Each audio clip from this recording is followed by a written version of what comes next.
Hello everybody, this is Pierre, your ChemDraw wizard, and in this video we will go back to something a bit more serious than a Harlem Shake, and see how to quickly draw a neat looking catalytic cycle. For this, I have chosen this Sonogashita palladium cross-coupling reaction mechanism, and to make things a bit more original, I'm going to show you how to have it shaped as an ellipse. So the only thing that you will need to draw the cycle is a simple arrow, and let's have a look at the basics of the arrow tool. You can extend it by dragging the ends of the arrow, which you probably knew, and with the middle handle you can curve it and change the radius of curvature. Now with the curved arrow, holding shift and clicking on one end lets you move only the selected end. And if you hold alt and shift while you click and drag, you get a finer movement. What's important to know is that every curved arrow does close into a circle when you extend it. So if we select this circular arrow, we can resize it. And by holding shift while resizing, we can actually distort the circle into an ellipse. And this is the overall shape that our catalytic cycle is going to have in the end. So we will start with some zero-valent palladium catalyst, right here. And it's F9 to make things subscript and F10 to make them superscript. I am going to add an arrow for the first reagent. I'm going to curve this arrow, position it, then right-click to remove the arrowhead and adjust the length.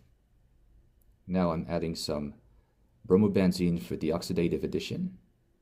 Select, Control, click and drag to duplicate. Sprout 3 bonds, add a triphenylphosphine label, then switch to the single bond tool and triple-click to repeat the last label. Some bromine and palladium.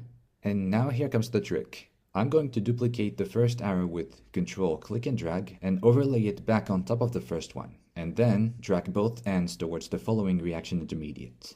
Now here I hold Control, click and drag to duplicate, I adjust the length, and then select the arrow and Control-Shift-H to flip horizontal. Now I will add some more components of the reaction with a copper acetylide right here, copper and TMS. That will give some copper bromide. And now I'm going to duplicate both molecules. First this one, Control, click and drag, and then the acetylide. I'm going to adjust the angle, remove the atoms, select these two, and hit Control J to join both parts. Again, here we are going to duplicate this arrow, overlay it back, and then adjust the ends. Of course, as you may imagine, you can do just the same with a perfectly circular arrow, but I like fancy. Now, the isomerization step, we remove this, adjust the triphenylphosphine, and then put the benzene ring back. And now one last time, duplicate the arrow, overlay it back, and adjust both ends, like this.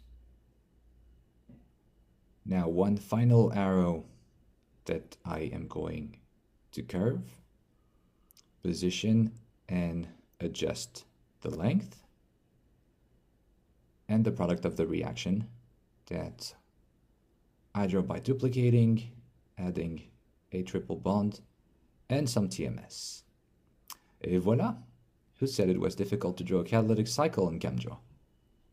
And that's it for this time. As always, I hope this video has been helpful to you, and if it has, please share it with your friends and colleagues. One last thing, we have a new @ChemDraw Twitter handle, so please make sure you have a look. Now, once again, I thank you all for your attention, and have a good one.